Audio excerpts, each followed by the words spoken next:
Hello. Before we get down to cinema, I would like to draw your attention to our Patreon. Regular listeners will know that these podcasts are supported by Quad, our home cinema in Derby, UK. But as Quad is a charity, we want to make Cinelit as self-sustainable as possible. So, to that end, we have set up a two-tier way in which you can support Cinelit. For our 35mm Cine fans, you'll get a bonus additional episode each month where we will be deep diving into an area of cinema that will be exclusive to Patreon subscribers for at least 6 months before it arrives like a late dinner guest on the regular feed. Plus, you get the episodes a week in advance of the main feed release.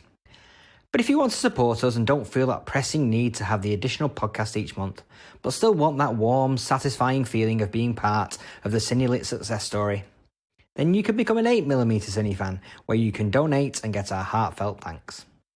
Head over to the Patreon page and subscribe if you can. However, we know that times are hard at the moment, so please do not feel you need to subscribe if you are not able. We'll still be putting out new, free-to-listen-to episodes on a regular basis throughout the year. Now let's get back to your regular scheduled broadcast.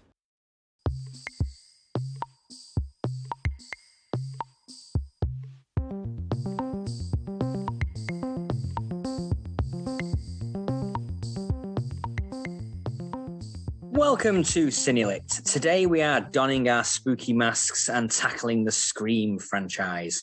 My name is Adam Marsh, and today for this episode, the band is back together. Joining me today, Rebecca Taylor. How are you, Rebecca?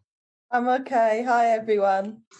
And also we got, as ever, our resident expert, Daryl Buxton. How are you, Daryl? Yeah, pleased to be here, Adam. And as we've been talking about the Scream films just prior to recording, I get the sense this might be a bit of a 2 against 1 thing, and that's quite fitting for as fans of the series know. More than one of the films has got 2 killers in it, so yeah, as we'll go on to talk about. So yeah, you could be the Nev Campbell to me and Becky's masked duo, I think. So we'll see. After that stretching of metaphors, let's crack on with this podcast. We are talking the Scream franchise. So we are talking Scream 1996 through to Scream 2022 with a new film coming out this January. First off, what's your overall opinions of the Scream franchise? Well, as a person that's not really into horror films, Scream is the only sort of franchise that I actually know quite a lot about and actually, I would say, enjoy. A friend of mine sort of got me into them. So it's a little bit nostalgic for me, particularly the first Scream. Yeah, and I can appreciate the meta of it and how nowadays it might not seem as revolutionary, but the first time I saw it, I really enjoyed it, and it did really have me on the edge of my seat. And from then on, the others I'm not so keen on, but I have that nostalgia there, and I just enjoy watching them just because they're just fun. So Daryl, as a crusty old horror fan, what's your take on the Scream franchise? I think they work on various levels to various different audiences. I think they've got big appeal to current viewers, young viewers, simply because of the sort of kineticism of them and the sort of liveliness of the characters and so on. They appeal to crusty old horror fans like me, as you describe us. In terms of the meta aspect and in terms of the fact that they refer back to the films that we grew up on, films that I was watching when I was 17, 18, 19, and there's a lot of callback to the classic slasher movies of the early 80s. And I think they even appeal to an older generation in a strange way, in that they are essentially a revival of the Agatha Christie template. They're basically whodunits. Yeah, absolutely. I mean, that's one of the things that really struck me as I was watching them again, is that whilst obviously their connections to the slasher movie genre are well documented and there's lots of knife slashing action in these movies, they don't really play out like a slasher movie. Most slasher movies are like, what you've got Jason, and Jason's got the mask on and he kills a bunch of teenagers and then they kill him. Or Michael Myers, he's got the mask on and he just terrorizes babysitters and then they kill him. Whereas this one is more about who is under the mask. Yeah. It's fascinating that the mask gets passed on from person to person across the franchise. I can't think of another series like that. Yeah, that's an unusual one. It is quite an iconic look, though. I think that's probably one of the big things, big reasons why it's been so popular. is the iconic look of the ghost face mask. Yeah, because it's so simple, and it's a great Halloween costume. And it really is a sort of dime store costume as well.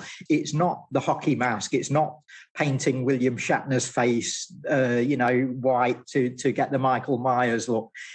I'm sure that at the time the first Scream was being written by Kevin Williamson, costumes like this were probably available in Woolworths or wherever. And it's got that simplicity to it. It's definitely held the test of time. It's the point where they even spun off a whole series, which seems entirely just based along the mask, really, than anything else.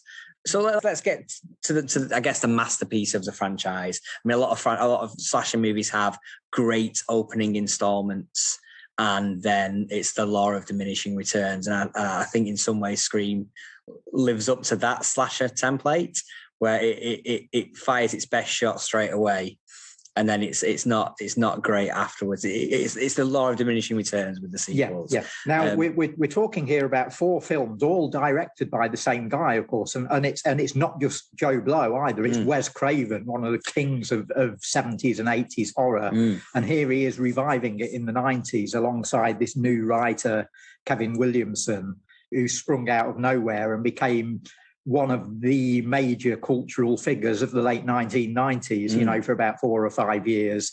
We'll talk about Kevin a little bit more as we go. But yeah, Wes Craven's name looms large across the first 4 movies. And Craven is not my favourite director of that generation of great horror directors, Romero, Carpenter, Cronenberg, Hooper, and so on. But of all of those guys, he's the one who seemed to keep reinventing the horror movie. I think arguably 5 of his films have completely shifted horror for their time. I think Last House on the Left did.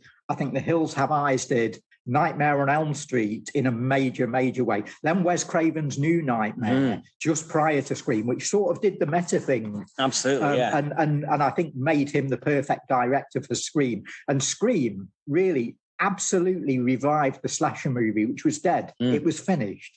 And suddenly it was kickstarted in 1996 by this movie. That's one of the things about the Scream franchise. It's not just Scream, Scream 2, Scream 3, and then latterly Scream 4 and the TV series. It's also the thousands of late 90s slasher movies that have sprung up in its wake. That wouldn't have happened. Yeah, I Know You Did Last Summers, Urban Legends, all those kind of ones where it's every other week there was a new slasher movie coming out that was on the Scream template, but without the smartness, I guess, of the script. And for me, that was great because I'd experienced that in 1979 and 1980. I'd been going I'd been seeing 2 of these things a month at the cinema for like 3 or 4 years, from sort of 78 to 82, I guess.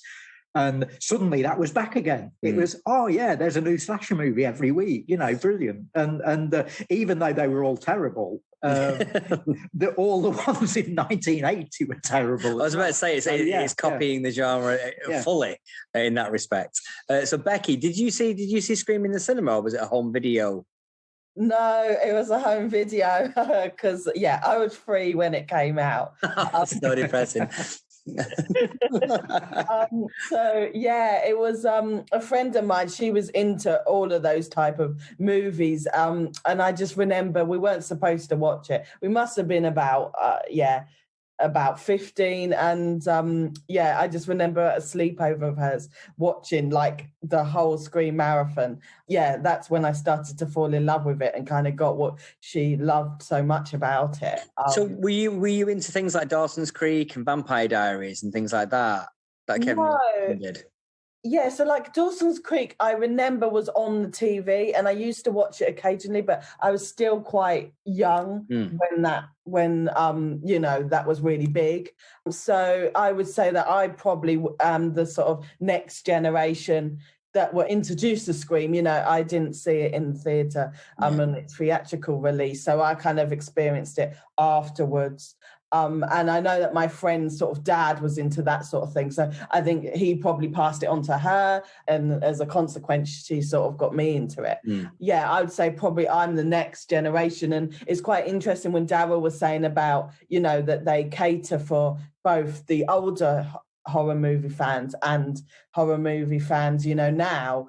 I a little bit might disagree with that, with the sense that I think they appeal to maybe my age group, but I think it's going to be quite interesting with the new release, looking at much younger generations. I think that are more used to those sort of more extreme slasher films. My generation enjoyed it, but I'm not sure. Scream's never been a particularly bloody franchise. No. It's always been quite and not quite. It's not PG-13, but it's not far off. Sort of user friendly. It's user friendly, and broad audience.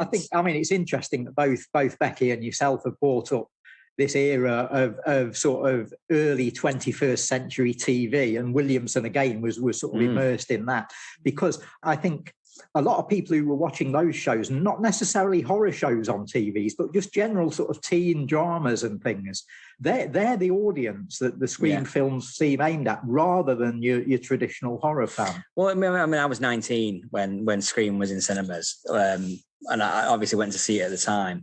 And I was a massive Buffy fan at that time. So when Sarah Michelle Gellar was in number 2, I'm like, fantastic. And then she was killed off relatively quickly. I was like, this franchise is done for me now.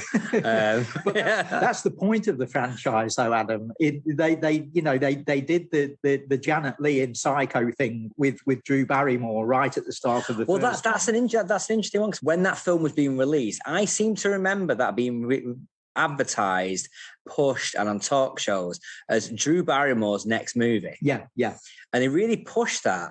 And then when she died in the first scene, it was like, oh my God, what the hell's going on? For a while it was true, because when it was all being first sort of mooted and put together, Drew was, I believe, in the running to play Sydney, right. Who Nev Campbell eventually played, the continuing sort of series heroine. And Drew, being Drew, had loads and loads of commitments all over Hollywood, and films she couldn't get out of, and contracts signed and stuff. And by the time they came to shooting Scream, it was, I can't play the lead. I can't commit myself for however many weeks it was, 8 weeks or whatever. And so they recast the part and said, well, you know, do you want to be in it anyway? Do you want to do a few days on it? And that's how we ended up with the whole sort of Janet Leigh thing. But yeah, interestingly, they did carry that on in the publicity to say, as I'm sure Psycho did back in 1960 with Janet Leigh. So it did come as a surprise to everyone, I think, when that happened. And how great for a new generation to be able to experience that Psycho moment, you know, where you think the film's about one thing and it turns out to be about something completely different. Yeah, absolutely. I think it really landed with me when I sat in the cinema and watched it. It was the same for me as well, because I really liked Drew Barrymore, and I remember my friend even saying, she's in the film, you know, this is back in the days before internet and you could research it.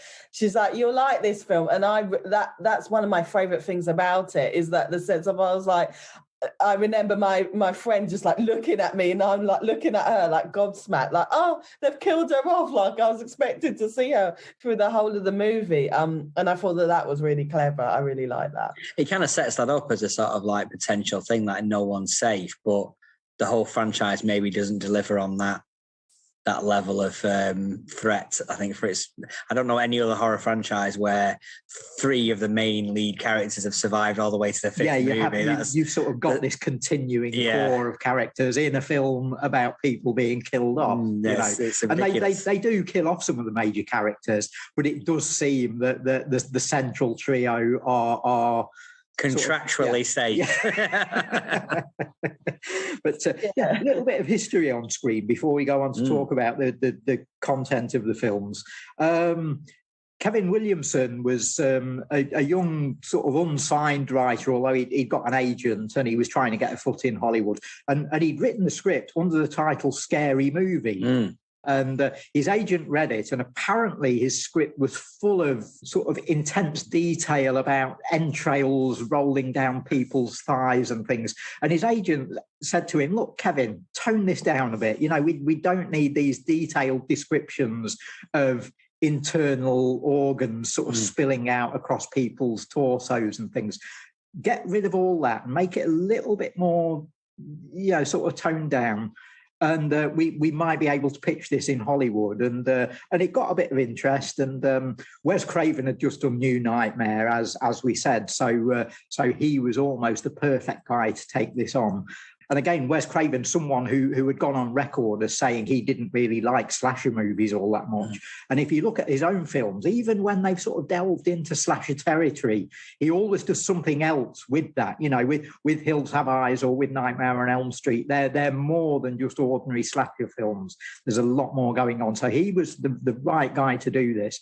And then Bob Weinstein stepped in, who was sort of executive producing, and he said, I don't like the title Scary Movie because it's too hard. It's a horror title. All it says is this film is going to terrify you. He said, I want something that gets in between scary and fun. I want to emphasize the fact that you can laugh at this film as well. How about the title Scream? You know, scream with fear or scream with laughter. And so it became Scream. And who knew that all these years later, we would identify the title Scary Movie with the series of horror comedies. Yeah. You know, that's Hollywood for you. So, just one of these crazy things in the background of the sort of genesis of this film. I think it's a fascinating, I mean, the 90s Hollywood cinema was an interesting period. I mean, this film seems as much indebted to Quentin Tarantino and that sort of like boom of indie filmmakers, particularly the scripts of those films rather than the direction of those films in some ways. But that whip smart, clever, knowing about movie history scripts. And this seems to take it to the next level with that. Yeah. I was slightly disappointed when I first saw Scream because, again, part of the big pitch of it and everything you read in magazines was that, the characters all know they're in a film and they talk about the cliches of film and they actually refer to specific films and they get asked trivia questions and stuff. And I went in thinking, this sounds great. This sounds right up my street because I'll be there answering the questions along with the cast, you know. And you get that in the Drew Barrymore sequence. It's superb. But they sort of drop that a little in the main drama, and it doesn't really come back until part 4, which we'll talk about later, where the killers are asking specific trivia questions about specific 1970s and 80s films, you know. And I sort of wanted that all the way through the movie, but again, I guess that's limiting your audience. That's selling the film to people like me, but it isn't selling it to someone who's 18 in 1996. Yeah, exactly. So it's a good move. I think having cool killers in this case with the Scream Mask, punishing people for their lack of horror knowledge when you're playing it to an audience of 18-year-olds who've barely seen any horror movies is probably not the best route to go down, I think. Yeah. So I came to love that eventually, but on that first viewing, even though I enjoyed the film a lot, and I thought, I can see how this might kickstart the slasher movie again, which it did. There was this little nagging thing in me about, it's not quite the movie that I wanted, you know. But I've got over that. Well, I think it's one of those ones where it's just like you don't want to go too hard on the meta stuff where the characters don't, like you say, like they know they're in a movie. You don't want to go down too far down that route because why should we care if we know that these people are not real people? You want to suspend the disbelief that these people are in threat and these people are, you know, in danger of being killed, not just characters being written off the page. Yeah. There'd been a couple of movies before this. I mean, there was a film called Scream in 1981, which had Woody Strode, Hank Warden, so two great old Western stars, you know, from back to the 1950s and 60s. But it was, you know, it wasn't a meta film. It was just a sort of standard, rather poor sort of early 80s slasher.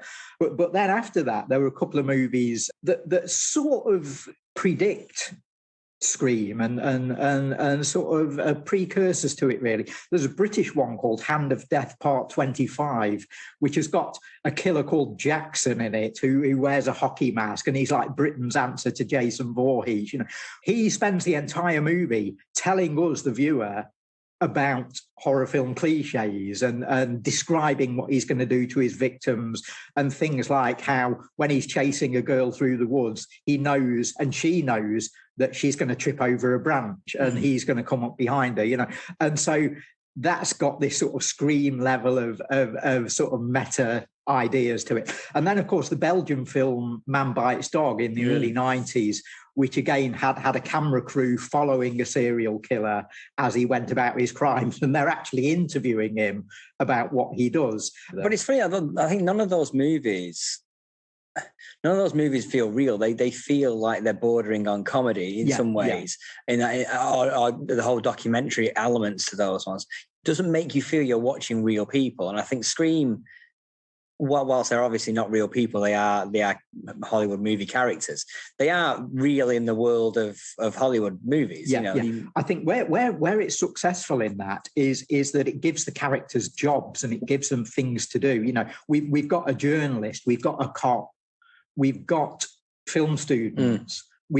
These people we believe when these people are talking about horror films, we believe them because we are convinced that they know what they're talking about, because the characters are so good and so vivid, and we can identify with that. Being film fans, there's a certain strata of the audience that can accept that, oh yeah, there are characters like this who have seen every Friday the 13th film. They've actually seen part 8, and can talk about it in detail and can talk about all cliches. So I think it's got a real believability, and that's the one thing that's sustained through the series. We've actually seen that continue, and we've seen the characters grow as well. That's one good thing about having the continuing characters. We've seen them develop, and we've seen things like Dewey getting promotion, and in the first movie he's like third cop from the left, and by part 4 he's the sheriff. So we've sort of followed that journey of these characters,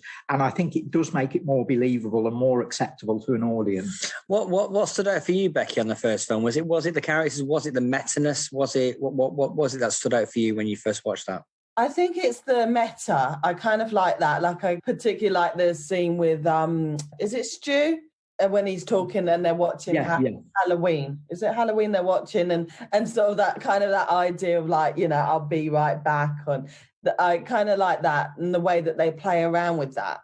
Bearing in mind that I'm somebody that doesn't watch a lot of horror films, so I'm a bit of a scaredy cat. So I kind of like it when there's sort of jokes and there's a bit more light-hearted. And then I just really like the double killer aspect. Like I remember watching it for the first time and I didn't see it coming. And I thought that was really good. And I kind of liked the idea that the main character, I can't remember his name. I'm getting all Billy Loomis. Billy, that he had kind of Johnny Depp vibes and things like that. So, Again, you've got Skeet Ulrich in that role, and at the time, he would have been seen by audiences almost on a level with someone like Drew Barrymore, and so the use of him as an actor in Scream is so clever in terms of the outcome of the film, and I think the series plays around with that quite a lot, and plays around with the sort of status of the off-screen status of its cast, to the point where across the series, I think you almost get a Drew Barrymore in every film. They're not always killed off unexpectedly, but there's always like a bit of personality casting, a bit of stunt casting. We get Sarah Michelle Gellar in part 2, as you've said, Adam, and then Parker Posey in part 3. And it's always like the name of the moment who appears somewhere in the Scream cast. Hayden Panettiere in part 4, who just done the Heroes show. So they always seem to go for who's the geek's favourite actress of the moment. We're going to get her in the movie, and it happened on the male side as well. I think it happened with Skeet and with people like David Arquette and Matthew Lillard. You know, the casting's very, very good, and again appeals to people who aren't horror fans. Yeah, I mean, it's an interesting one. I mean, Scream in some ways is like, it's got a head start. I mean, because it wasn't like Halloween or Friday the 13th where they were scrambling together a low budget. This was a proper £15 million budgeted film. It was a real movie, but it had enough money to be able to cast Drew Barrymore in a cameo, to be able to cast an extended cameo, to cast up and coming young actors that were either might go on or will go on to be very interesting actors in Hollywood. It didn't have that, well, we need to get anyone, who can we get in to get into this movie? They were able to cast a good cast of characters. The running time of the films is interesting as well, because they're all 4 Scream films that we've had so far. I don't know about the new one. All 4 we've had so far run between 110 and 120 minutes. And that's about half an hour longer than a bog standard slasher movie. So again, there is this idea within Wes Craven, and he was starting the Wes Craven's New Nightmare has a similar running time, almost 2 hours as well. And there is this sense with him that he was a director who found himself sort of mired in horror. He was sort of stuck in the horror genre, and he was trying to get out. And eventually he did make that one film with Meryl Streep, Music of the Heart, where he tried to claw his way out of horror, but then he got dragged back in, you know.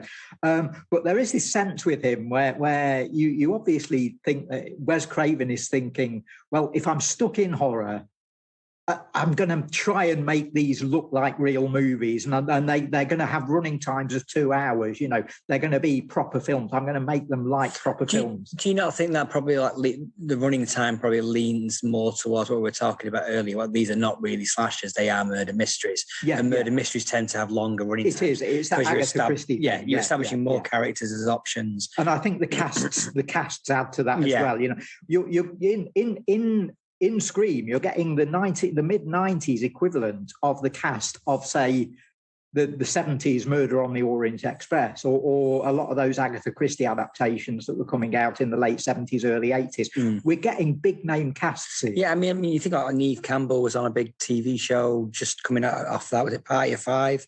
David Arquette was Hollywood royalty, the Arquettes sort of thing.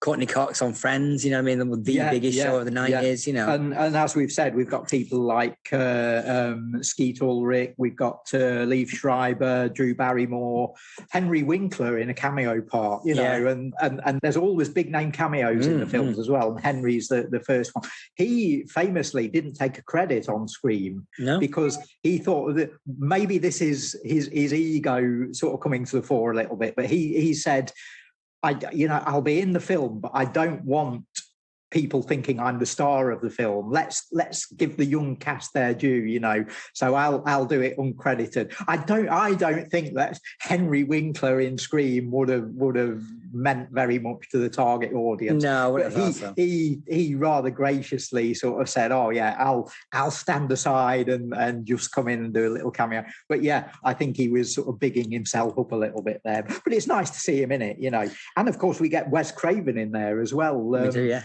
Essentially playing Freddy Krueger. You know, he's in there dressed as Freddy Krueger, playing the school janitor. So, and a little cameo from Linda Blair as well. So, it's a film that attracted these recognisable and big star names, you know, and not just Henry Winkler and Linda Blair, but the current generation of stars.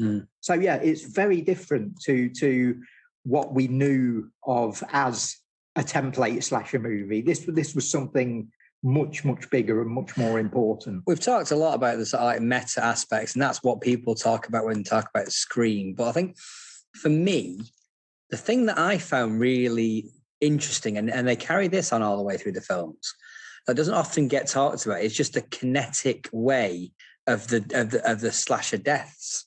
It's not Michael Myers stalking slowly through the suburbs and eventually catching someone. It's not Jason methodically making his way and killing teenagers. It's this frenzied attack where they're falling over furniture, they're clattering into doors, slumping on the floor. You know, there's this almost like animal attack sort of thing about it. That was very new, I think. And again, that made these films feel bigger than your standard slasher movie. And it's continued to be influential over the past 25 years.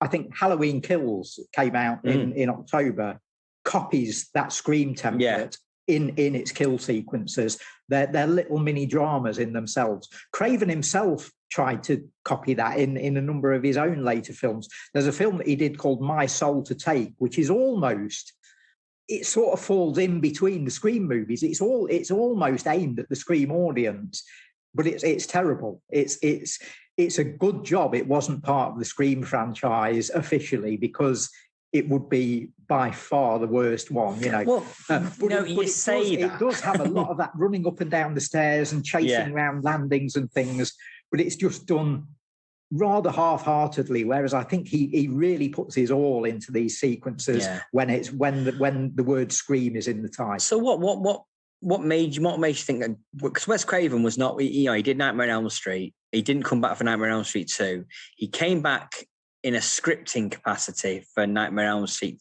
3, that's correct, isn't it? And then eventually came back with New Nightmare. So he's not really one to return. Did he do Hills of Ice 2? Yeah, he did. But again, sort of under protest. And that ended up being released unfinished. Yeah, there you go. So he's not one that does a great movie and then wants to continue on. Like you say, he's always had that inkling and that itch to move out of horror into something different. Why do you think he directed all 4 Screams? I think other than money, obviously. I think he saw something in this. I think he saw how big the films were in terms of, in his mind, I think he thought these aren't horror films in the way that we've been discussing. You know, Christopher Lee was famous for this. Christopher Lee would always say in interviews, I've only really done about 6 or 7 horror films, you know. And fans are thinking, no, you've done about 60, mate, you know. But Christopher Lee would sort of look at the roles that he was playing in the films. And if he wasn't playing the central horror character, he didn't necessarily consider it a horror film, you know. And so in his mind, he had only done like 6 or 7 horror movies. And I think Wes Craven's the same with these films. He's thinking that these films have got something to say. They're important. So, I am going to do the whole series because I think these are different to me working on The Hills Have Eyes Part 2. They're bigger than that, you know. I think he liked working with Kevin Williamson. And, I just get the impression that he thought these were bigger than the genre, you know. And I think the same with Wes Craven's New Nightmare, which he was enticed back to. That, again, was a case of, all right, okay, they're asking me to do another Nightmare on Elm Street movie, but let's see what I can do with it. Let's see how I can push this away from horror and make it about something different. Let's make this one about the film business. And interestingly, some of the Scream sequels turn into movies about Hollywood. Yeah, or arguably the worst ones. Yeah. But if they're not about Hollywood, they're often about media, and they're often about the way in which film goers and film fans react to certain tropes within certain genres of film. You know, I think it was that message that Wes Craven latched onto and made him keep coming back time after time. I was just thinking about with why Wes Craven continued being the director. And again, it'll be interesting with this new one. I think he wanted consistency, because even in the ones that are not so great, there's still an aspect of it that's always the same. And I think, you know, with Scream 3, they played around a bit with the team and it just showed that it didn't work. And I think he wanted to continue that on, but to make sure that consistency sticks through. So I think that's why he continued on. And I can't put my finger on it, but I just really enjoy the Scream franchise. And I think that's the thing that why I enjoy it, because I know it's going to deliver on something, but I don't know quite what it is. But I know that I'm always going to sort of, even if I didn't love the film, I'm going to enjoy it. You see, I like the first film a lot, but not as much as people, as a lot of people do, but I think the rest of them are worthless. I'll be honest. I really don't think they've got anything interesting to say that's beyond very basic film school 101 bullshit. There, I've said it. There, come at me. Well, I think the great thing about the Scream franchise, and this is all set up in part one, is that they're critic-proof and fan-proof almost. You know, they can resist that kind of comment, Adam, because they're so very meta that they can use that against any criticism. Because if they make a terrible Scream movie, and Scream 3 is probably the worst, as I'm sure we're going to go on to say, but Scream 3 then tells you that part 3 of a series is normally bad. The characters on screen are saying that. They're talking about the deficiencies of a part 3 in a trilogy, you know, and they're referencing things like Godfather Part 3 and stuff like that, you know. And I think they get away with that. I think they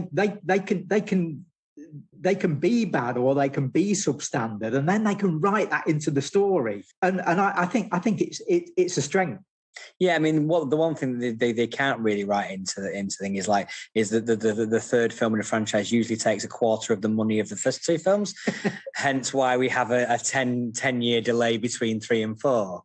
That's not often get written into it, does it? But it still makes a profit, you know. So and Scream is still a brand. We've now got a new movie, so I think even if the profits are sort of diminishing, they're still there. They're still making money on this, and I think it's clearly going to go on into the future. We've got the new Scream with its little V in the M on the poster to emphasise that it's really Scream 5. And why didn't they title it 5 Cream on?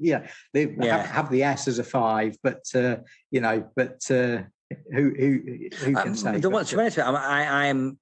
I would have loved them to have done like Scream and then House of Screams, Bloody Pit of Screams, and titled them like that. Nobody does that like now, that. Exactly. It's just Scream 2. How dull and boring is that? It is. But again, they would argue, I'm sure, that we're doing that as part of the meta feel of it.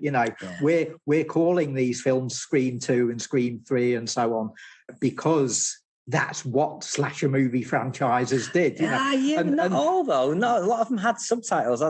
Some did. Yeah. I mean, that's what the Scream films have missed. I think a good subtitle. When we showed Scream here as it wasn't as part of Fright Club. Actually, I looked this up the other day. We did it as part of a teen movie season. That's right. Yeah. But I was still asked to come on and introduce it, and I actually did a Scream style trivia question to the audience. I put my Scream mask on, metaphorically, and I said, right, here's a trivia question for you, and if you get this wrong, the masked killer comes and stabs you. The question simply was, what's the title of the 4th Scream movie?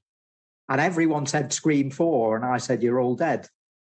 Why? What is the title? Well, if you look on the poster, the title is SCRE 4M. So it's sort of Scare 4. So and that's what the killer would say. It's called Scream 4 and it's always referred to as Scream 4. So it is in a way correct. But a Scream killer would say no. What does it say on the actual screen title in the film? The BBFC title card also says... No. What does it say when the film starts and it comes up Scream 4 or Scream 4M?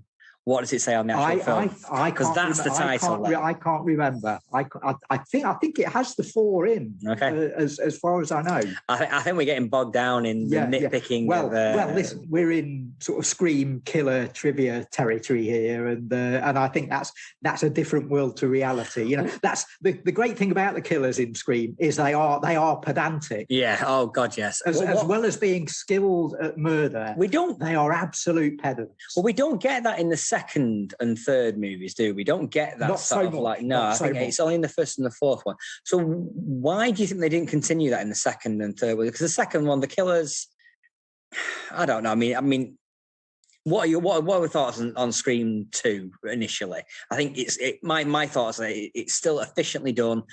The kills are still fun. It's progressing the story of Sydney, who I think has got to be one of the dullest Scream Queen lead characters in horror history, surely. She's just nothing to her whatsoever. And I don't necessarily think that. I used to think it was Neve Campbell's acting style, but I think there's just not a lot written in there.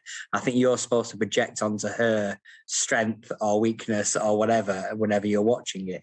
But that final girl type character, and she's not really a final girl necessarily in Scream. Again, they sort of change that and play around with it. But your traditional sort of final girl horror heroine character is usually crushingly dull. You know, it's usually the dullest character in the film. Again, I wonder if they would argue they've done that on purpose. Possibly. I mean, they don't have a final girl; they have a final football team in these franchises. Becky, what's your take on Neve Campbell and on her place in among the cast of Scream?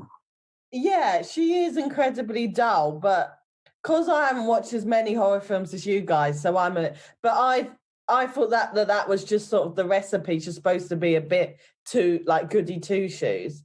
To be honest, I don't really find her as offensive in the films as you guys, but I've always thought that she was pretty dull, but that hasn't really bothered me because I've always thought that sort of was sort of the recipe of that, but I haven't seen as many films. I think it's fine. I think it's fine for the first film. Yeah, I think it's fine to have that character who is quite shy, quite nervous. She's a virgin. It's all those stereotypical horror cliches. And then she grows and through this experience becomes a stronger person. Yeah. It's taken lots of people being butchered to happen, but she comes out as a stronger person. And I don't get that character. And so in the second and third film, I want to see that stronger person. Yeah. Do you know what she is? She's the character in this franchise who doesn't know about horror films. Yeah. And doesn't realise that she has to grow as a person. But by being that character, I think she appeals to the people in the audience. She's like their representative, and I think that could be a strength that we don't recognise because we like all the other characters, you know, because they're all talking about Friday the 13th Part 6.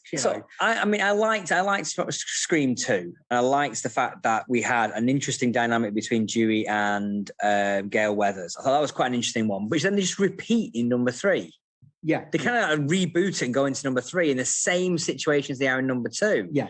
And it's just, it frustrated me. Yeah. What Scream 2 has also got is it does the meta stuff, but it doesn't do it in the way that Scream did. It doesn't focus on this horror trivia and horror cliches idea.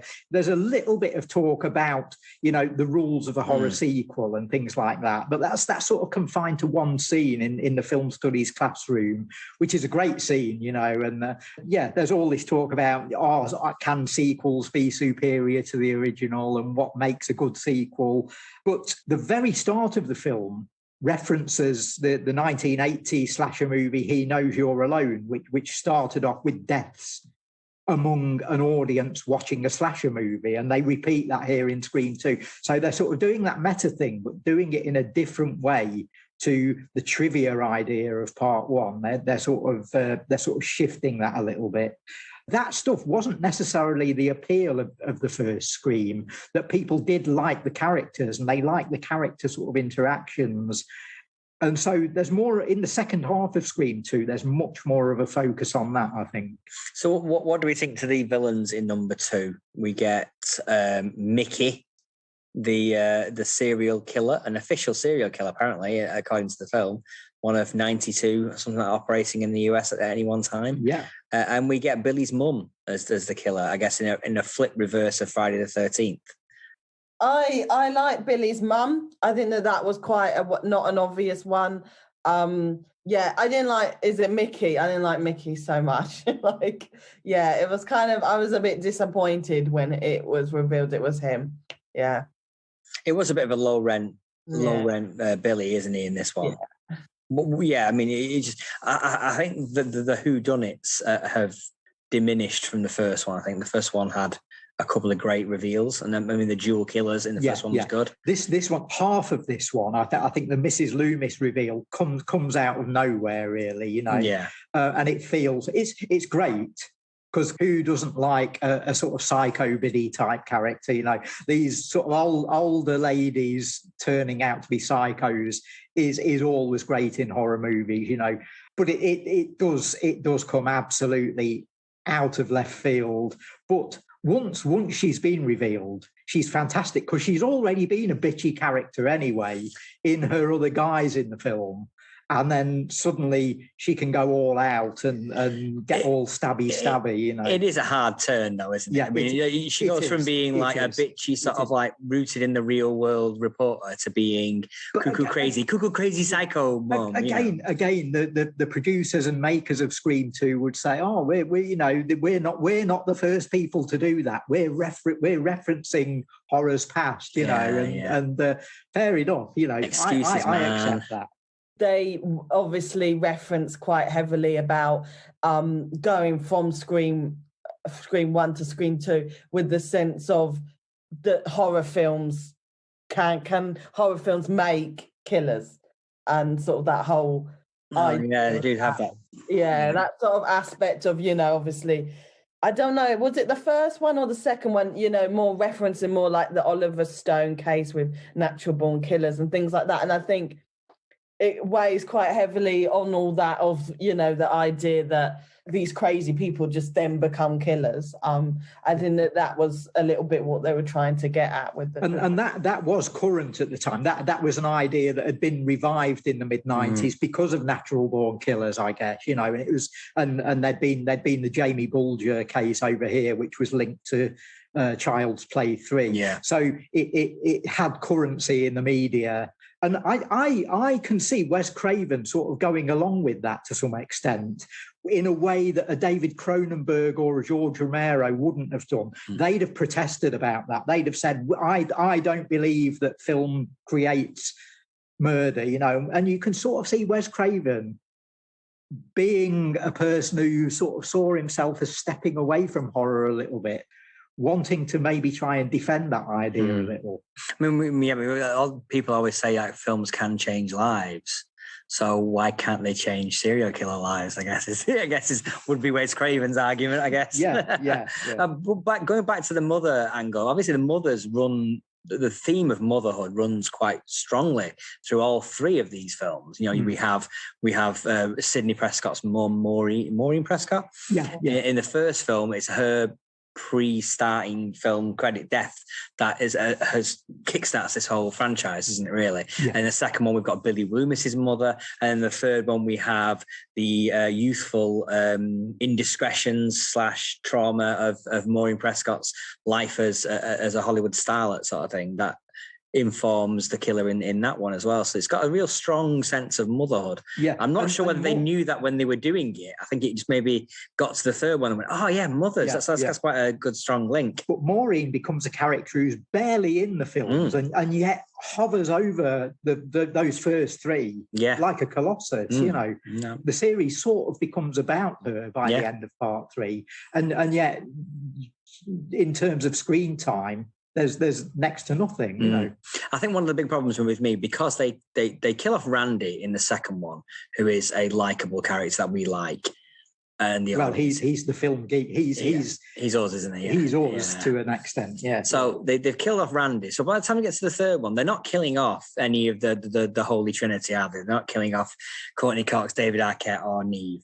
So you end up having lots of characters that get introduced purely as fodder in these films, which I know is a you're just going to say, well, that's what they do in slasher movies. They do, but they introduce them as characters. And I get the feeling these movies, they don't quite introduce them fully as characters, and they feel like ciphers, and they feel like you're only here to be killed next scene. That fits a Friday the 13th sequel. It doesn't necessarily feel like a good fit for Scream, because Scream is bigger than that. Scream sets itself up as being bigger than a typical slasher movie franchise. Yeah. But they then, because they have to, because of the other factors you've mentioned, they can't kill off the Holy Trinity. You know, they have to then fall back on that slasher movie cliche of bringing in the conveyor belt fodder, and Which it's is not a good fit for this series. It's not a good fit because you're spending time with Neve and Courtney and David as characters.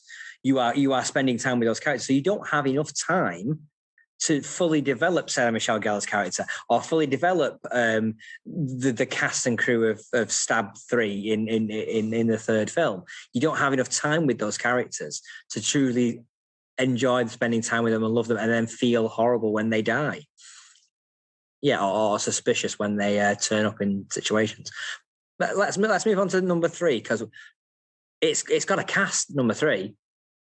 I was watching this last night, and my wife came down from upstairs and was watching some of it with me, and she just mentioned, well, there's some names in this, isn't there? And it's like Emily Mortimer in an early role. You know, you've got a cameo appearance from Carrie Fisher. Yeah. You know, you've got some, obviously Parker Posey, I usually enjoy everything that she's in, and I enjoy her in this movie, but this movie is not a great movie. Yeah.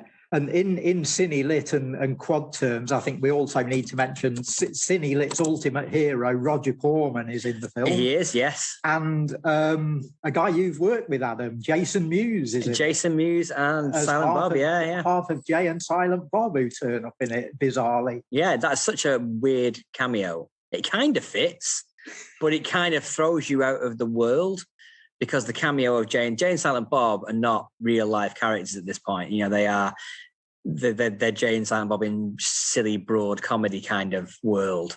Yeah. And throwing them into this world where you're supposed to be making the characters feel real and believable. And it's very early on in the film as well, so it sort of sets the tone for Scream 3. Yeah. And Scream 3 never really recovers from that. No, I don't think it does. I think it's... I mean, Carrie Fisher's cameo is fantastic as a little isolated scene, but in terms of tone, it's sort of all wrong. It's not what we want from a Scream film necessarily. No. It's a brilliant scene, great fun, but it's one of the contributing factors in weakening this film, I think. I think there's a lot of interesting ideas in this movie that don't really pull together into a coherent whole. I mean, I rewatched it again last night, and I can't remember whether I just missed this or whether they did explain it, but they kill off the killer.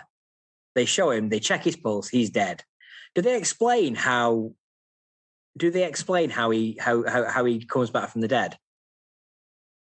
Even if it's just a line going like, oh yeah, no, it was a dummy hand or whatever that you check the pulse of. Yeah, do you remember that, Becky? Because I can't actually, now you've said it, Adam. No, it just comes back. It just comes back because it gets to the point where it's like the only plausible person who can be the killer is the cop. And then he turns up and you think, okay, yeah, he's the cop. The cop's the killer. Patrick Dempsey's character is the killer. And then suddenly, he gets nailed by another killer. And it's the director character who we see dead with a knife in his chest just like 20 minutes earlier. But yeah, logic. Let's just move on. I mean, this film was again. To defend the series, if you'd have put that to Wes Craven or the writers, they'd have said, "Oh yeah, that happens in slasher movies. We can just bring characters back like that." It is critic proof, really, absolutely. But then there's nothing to stop you having your own opinion and thinking, "Oh, this is a poor show." We don't get the return of Kevin Williamson on this. No, we get. And it shows. It really does show, doesn't it? I mean, we get the screenwriter who goes on to write masterpieces like Transformers: Revenge of the Fallen, Transformers: Dark of the Moon. Kevin Williamson obviously has love for these characters. And why did we get this film without Kevin Williamson scripting it? Was it purely a money-making thing? Was it like we need to keep making these sequels? Very quick succession, because then we're in 96 to 2000. It's only 4 years. We get 3 films in 4 years for this franchise. That's quick, even by Hollywood standards. That's quick, and maybe not by slasher standards. Yeah, not by slasher. Like slasher in the 80s, it's one a year for Friday the 13th. And Scream because Scream has reinvented the slasher movie. It's sort of making its own rules as well. I think it's outside of Hollywood in a sense. It's not necessarily having to play the game. And it can go back to that slasher movie template of banging out a sequel a year. I mean, Scream 2 came out less than a year after Scream. I think the dates are something like December the 20th, 96, and December the 12th, 97 for the initial release. So very similar to the first two Friday the 13th movies. Part two of Friday the 13th came out, I think, 11 months after the first one. So it's in that sort of tradition. And then Scream 3 sort of carries that on by coming out very quickly. But yeah, I don't have a theory on why this happened and why it happened without Williamson. I don't know if I'm right, but I think it's due to work commitments. I think Kevin Williamson was tied up with something else and they just went ahead without him. I feel like I read that somewhere. That does make sense because having become famous after doing Scream and then I Know What You Did Last Summer, he was getting loads and loads of job offers and loads of work. So, yeah, that really does make sense. Apparently he wrote a 20 to 30 page like draft outline. But apparently he'd written that as part of the Scream script. Yeah, he did. Yeah, apparently he wrote the script for Scream and then tacked onto the end of it outlines for two sequels. Two sequels, that's right. Yeah. So I don't know whether I think they went back to that, but ended up like throwing a lot of that out and creating a new script, I guess. But he shows. He just show like. Apparently, the earlier drafts. I mean, maybe this would have been better, but the earlier drafts have Sydney's character as a bit more like Linda Hamilton in Terminator 2, of. She's a hardened sort of like. And we don't really get that. We get her in a little compound up in the woods for a couple of scenes with a dog, like Linda Hamilton's dog in the end of Terminator 1, and then suddenly she's like, oh no, I was wrong to isolate myself. And she comes back, comes down to Hollywood and gets involved in the plot. But she's barely in this. Yeah, well, the thing I love about Scream 3 is that it's Courtney Cox's film, I think. You know, she is...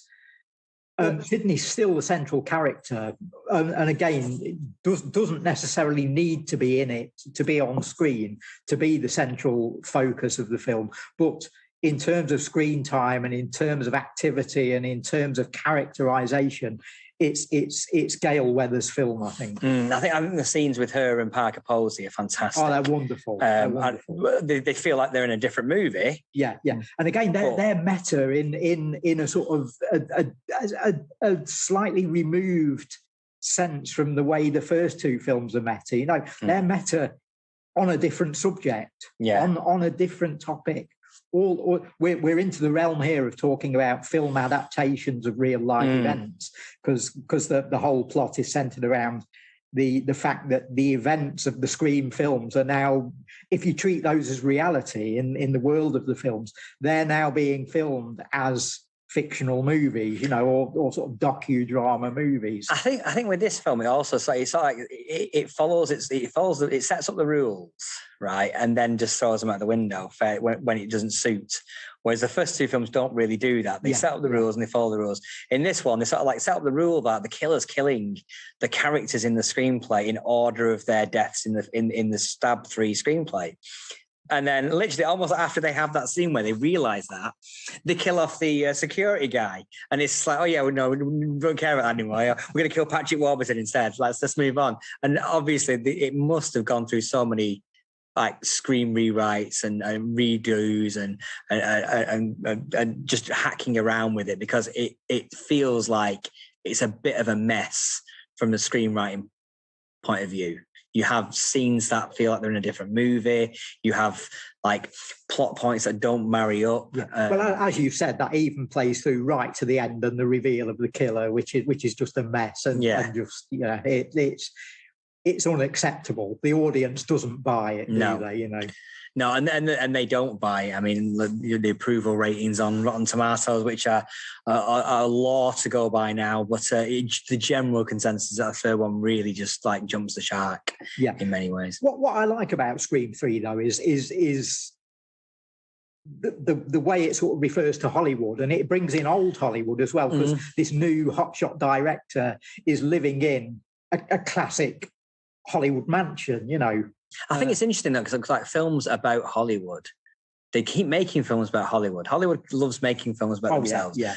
But they never do that well at the box office. Audiences generally don't want to see films about Hollywood. I think that's as a Hollywood does, but they love making movies about themselves. Yeah, of course they do. Why wouldn't they? It's in an egocentric industry. Why not? Why wouldn't you make movies about your own? To be fair, Scream is a good fit for that though, because it's got this meta aspect to it, and it then by the time we've got to Scream 2, it's now set in the film business. We've now got this film called Stab being made, and again, that in itself is a sort of meta reference, because there was a film that was going to be called Stab in production in 1981, which ended up being released as Still of the Night, the film with Roy Scheider and Meryl Streep, which was at the time, I remember, being covered by like Fangoria and a lot of the horror magazines, as like, in the middle of the slasher boom, there's now going to be this slasher type movie with proper stars in, Meryl Streep and Roy Scheider are in it, and it's called Stab. And then when it came out, it was called Still of the Night, and it was really nothing like a slasher movie. But yeah, it was sort of promoted as one in the press, and I am sure that Kevin Williamson would have been aware of that and may well have taken the Stab title from that. So yeah, possibly. Given the history of the Scream films and the depth of the references, I'm certain that's the case.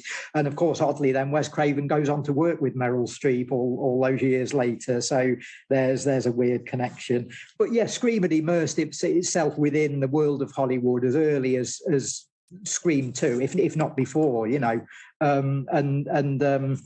So yeah, it sort of makes sense in Scream 3. As much as anything else does. Yeah. I a little bit disagree.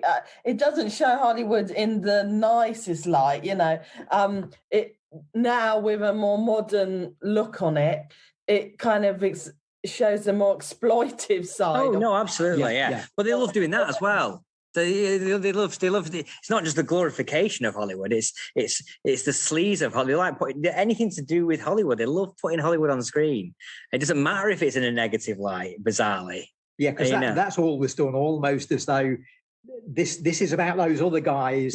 This isn't about us. This is the sleazy part of Hollywood that isn't us. And that's always seems to be the case whenever that's done in movies. Yes, so it's a film produced by the Weinsteins. Scream 3. Yeah, there we go. Well, let's move on to Scream 4. So we get 11 years pass, 10 years between the production of Scream 3 and the production of Scream 4. Or Scream 4, as Daryl is insisting we... Yeah, Scream. It's not me insisting. It is you insisting, Daryl. It's Ghostface who insists, Adam. But yeah, we've got Craven and Williamson back on. Craven Williamson. Which is a surprise, But we also get Aaron Kruger, who wrote the third one, comes in as script doctor on this. Yeah. Which seems bizarre to me, that they would invite the guy who wrote Scream 3. That's Hollywood. It's just unbelievable, isn't it? It's just, crazy. So Scream 4, it just feels like the pointless film. I mean, they've wrapped it up. They have Randy speaking from beyond the grave, telling us all about trilogies. We don't get another videotape of Randy in this one talking about reboots or the fact that the third film was really successful, so they feel compelled to make a fourth one, a la Jason and the Friday the 13th films, the final chapter, and then it carries on because it was so successful. What do we think? What's that take on Scream 4? Because for me, it just feels redundant. I was quite excited to see it, but it felt redundant to me. Yeah, with me, I think it's quite interesting because it's the first Scream movie, I think, that's then going into the next generation. And obviously that sort of side of that, because Scream was so part of pop culture, that it then got parried itself through the Scary Movie franchise. So I feel like Scream 4 sort of acknowledges more of that they can't sort of take themselves too seriously. I think they lean much more heavily on that whole idea of sort of a world within a world. With the intro, it just goes on personally, I think it dragged. I wouldn't have done it that way. And sort of the references to the, the Arquette's marriage breaking down and things like that. It's just like, it's not working anymore, that sort of side of things. So it's like trying to find a new audience, but it doesn't quite get there. Well, Becky, do you think we're in a position like that with the new Scream as well? Again, there's been a similar sort of gap.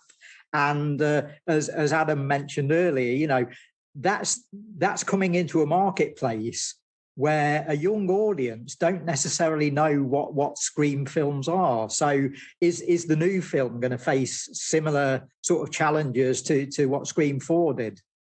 Well, I think the only difference is, which I think might be a little bit with the title, whatever you want to say, is that it's sort of introducing itself as a complete reboot. It's not entirely ignoring the previous, the faithful fans, bringing back the, the Holy Trinity and things like that. But I think that they're just trying to completely shake it up. I think there was discussions before about the title. Are they going to continue on and it be Scream 5?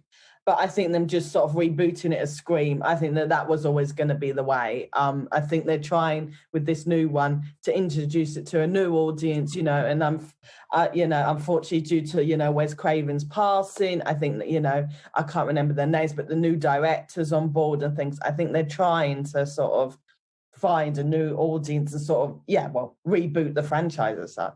Mm. Is it a film?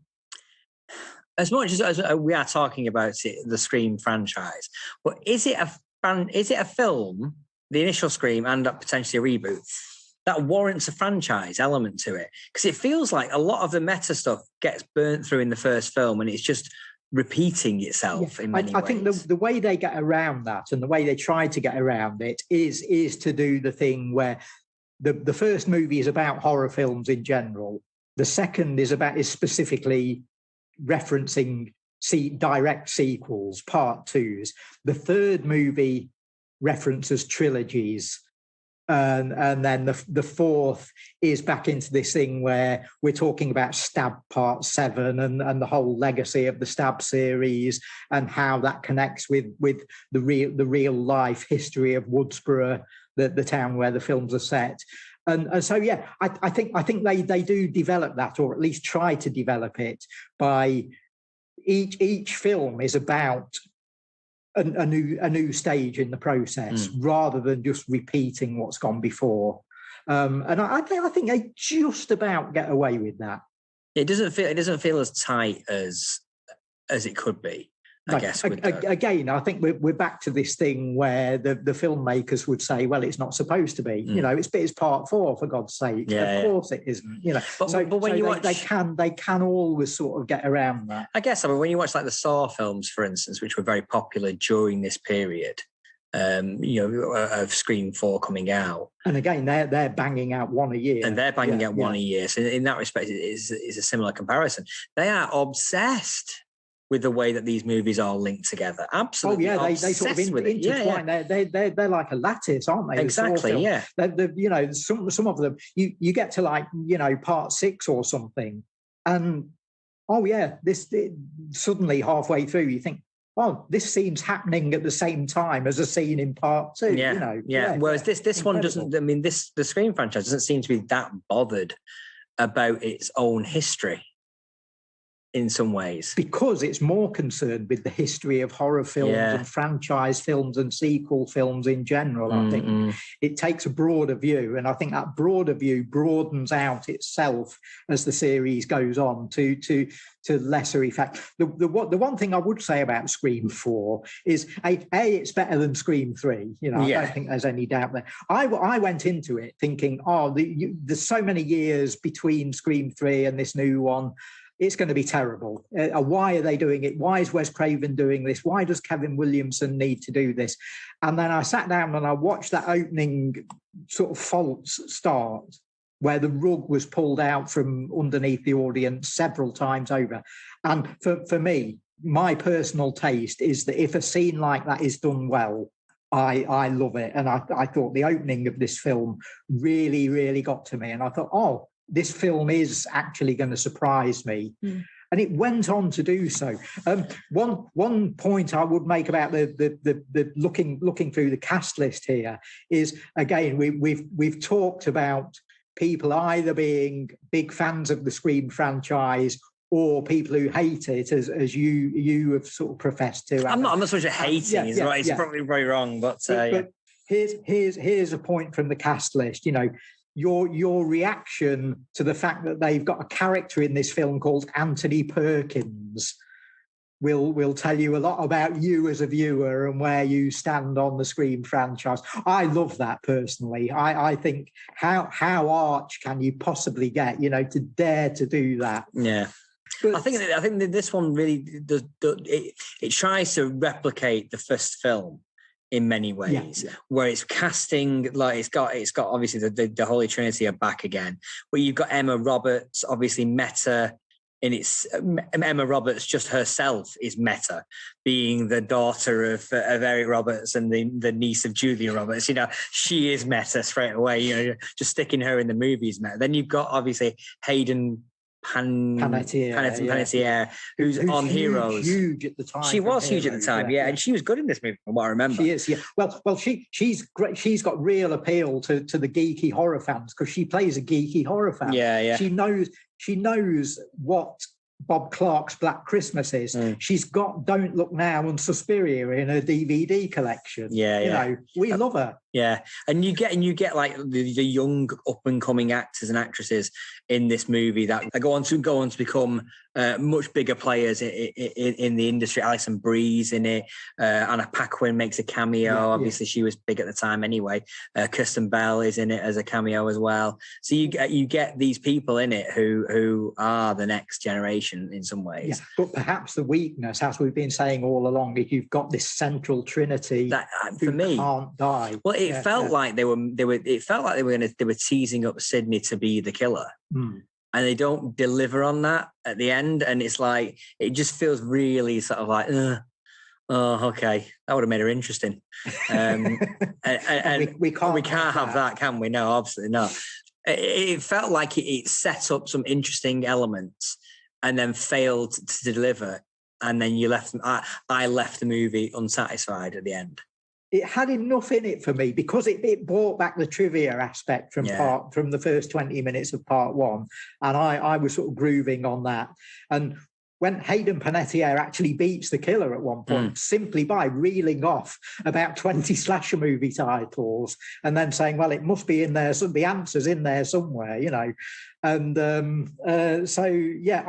like that aspect to it. There's one little bit that I in retrospect, in all these years on from the movie, I quite like watching it again. At one point, there's a criticism of the Stab franchise. One character's talking about the 7 Stab movies and saying, by the time they got to part 5, they put time travel into it, as though that's a really bad thing, and the franchise has died. It's jumped the shark at that point, you know. And that was funny when you saw Scream 4. You know, that's a funny line, you know. Since then, we've had The Final Girls and Happy Death Day, both of which have got a sort of time shifting or time travel element to them. And both of which are fantastic slasher movies. They might be the 2 best slasher movies of the past 10 years. And Scream is sort of criticising the idea of time travel as like a last resort. Your franchise is killed if you do that, you know. And I think these 2 films since then have proved that no, time traveling slasher can be great. Well, but the thing is that the line that they brought in time travel is a funny line, but it's not rooted in horror history. No, it's not. No. And what they should have done, they should have said they went into space like Jason did, like Hellraiser did. You know, they had that element to really tie in. It's more a criticism of film in general rather than specific to horror. And even then, I can't think of any film series that has genuinely used time travel as a sort of crutch, you know. I think individual movies have done, but I don't think that the middle film of a franchise has done. So it's a nice gag, but when you analyse it, it doesn't really make sense. And then, as I say, since then, it's been proven wrong. Yeah. Well, talking about the best horror movies of the last 10, 15 years or so, Daryl, Ready or Not came out a couple of years ago, and lots of people enjoyed that. I thoroughly enjoyed it as great. well. Yeah. Great movie. And it's the directors of that film that are tackling Scream 5. They're a good fit for a Scream film, I think. They are a very good fit. Yeah, I think that's a good fit. Whether we will get... one of my criticisms of horror and moving horror forward, like Wes Craven moved horror forward in Nightmare on Elm Street, Hills of Eyes, Last House on the Left, and indeed with Scream. John Carpenter propelled horror with Halloween. Yeah, you're not going to propel horror into the next series of next stage of its evolution, or the next boom period, by remaking a movie from 20, 30 years ago, or in the case of Halloween, 40 years ago.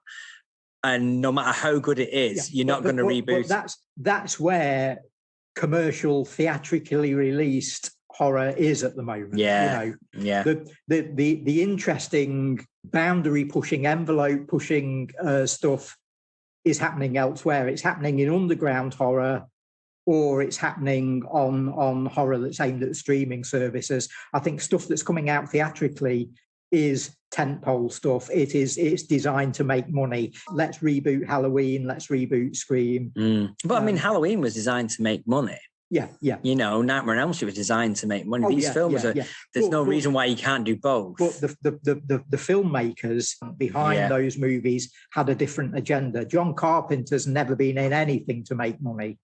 He's a different sort of person to that. You know, the fact that his films make money is great. You know, and he loves it, and he takes the dollar. You know, but he's in filmmaking for a different reason. There's a reason why John Carpenter's not made a film for however many years, you know, because he doesn't like the industry anymore. Yeah. He doesn't fit into it, and he can get artistic satisfaction by playing music these days, which is what he does. So he's been brave enough to get out and do that. Not everyone can, and Hollywood itself is certainly, in terms of big theatrical release, when it comes to horror movies in particular, is all about the past, and it's all about, you know, reviving these old franchises for a new audience. So we're getting this reboot of this continual relaunch.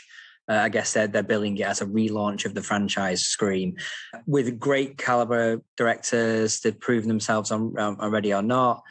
Is it going to be good? Is it going to make loads of money? And are the two compatible? I guess. Because I thought Halloween Kills was awful, and it made a ton of money. Yeah. So I don't know whether I loved it. I have to say I loved it, but another one where we differ. So yeah, it's a hard one. I without obviously seeing it, to sort of say if it's going to continue on. I think if it tries to sort of harper back to the original franchise, I think that might be its downfall. I think it's better to just go for the new audience and the new cast, and sort of more play on that. I think would be better. Becky, did you see Ready or Not? No, actually, I was going to say before this podcast, I wanted to watch it, but I didn't get round to watching it. But obviously that that got great reviews, and, you know, and I know that they have a lot of promise. But hopefully, I mean, the cast is typical Scream casting. You know, we have Jack Quaid in it. Again, the meta without even doing anything. You know, the son of Dennis Quaid and Meg Ryan, with the Holy Trinity return. But further down the billing on this one as well. I don't know whether they're billing it in alphabetical order or not, but they are. Well, they can, because Arquette will be right at the top. But it's like they looking at the casting list here, they are much further down the billing on this. So I don't know whether they are handover characters. Maybe are they handing over the franchise to to a new cast. It's got Carl Gollner in, who I think is fantastic. If anyone saw Dinner in America recently, which he was absolutely brilliant in, and it was a whirlwind movie, and that felt like a proper 90s style movie. And yeah, so I'm looking forward to. I mean, there's lots to look forward to in this movie. But yeah, is it going to have the impact of the first Scream? I don't know whether it can. Yeah, they seem to be keeping detail of it very secret. I must say, I read a piece on it in one of the film magazines recently, and everyone was very keen to promote the film, but very, very, very cagey about what happens in it. So I'm hoping that we're in for some surprises. Okay. I think that they're wanting to hand over the torch, because I think I read something about Scream 4. The character of Kirby was supposed to be sort of like the next girl, and then it didn't really work out, and they just cut off.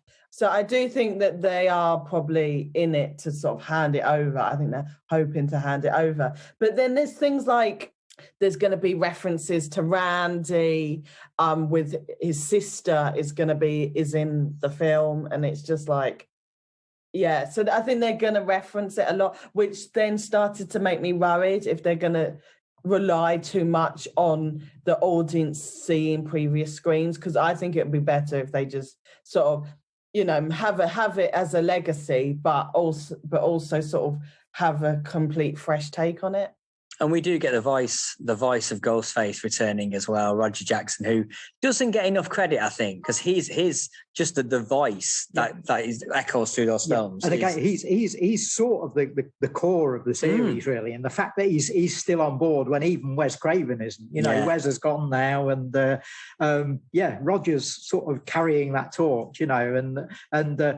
I mean, that was one thing we didn't mention about Scream 3 is they do all that ludicrous stuff with the voice box. You're really getting into sort of Scooby-Doo territory there, But yeah, Roger's always had a bit of class about him, I think, if that's the right. I'm not sure that's quite the right word in context, but he's taken these films seriously in a way that perhaps not everyone else has. Yeah.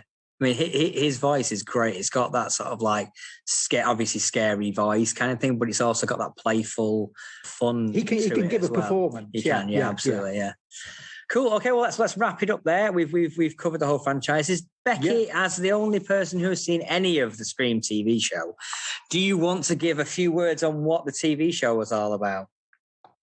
So I saw the first 2 series that are on Netflix. I didn't see the one that was on MTV. Right. But the first 2 ones, I actually enjoyed it.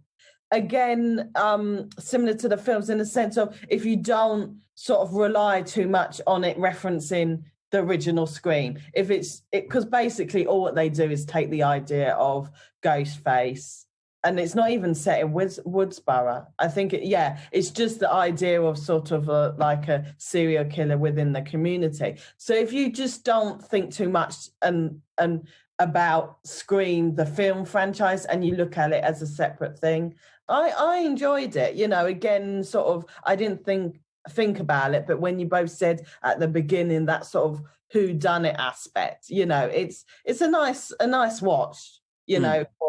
For trying to guess who you think it was, the person that I thought it was turned out not to be the killer. So I enjoyed it, but I would say if you think it's a continue on with the Scream franchise, then you'd be disappointed.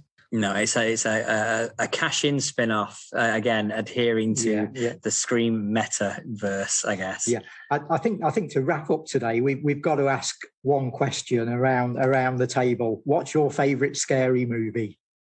Ooh, Becky, do you want to go first? Because obviously I need to think about that.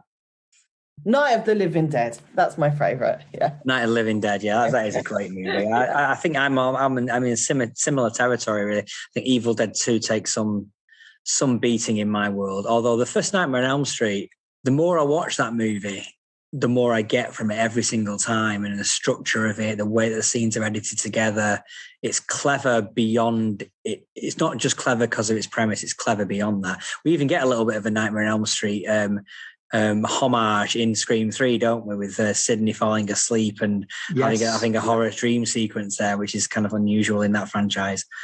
Yeah, but I think Evil Dead 2 is probably the one that I would always go back to. Yeah, we're all going classic. I think I'm just going to go with the Texas Chainsaw Massacre.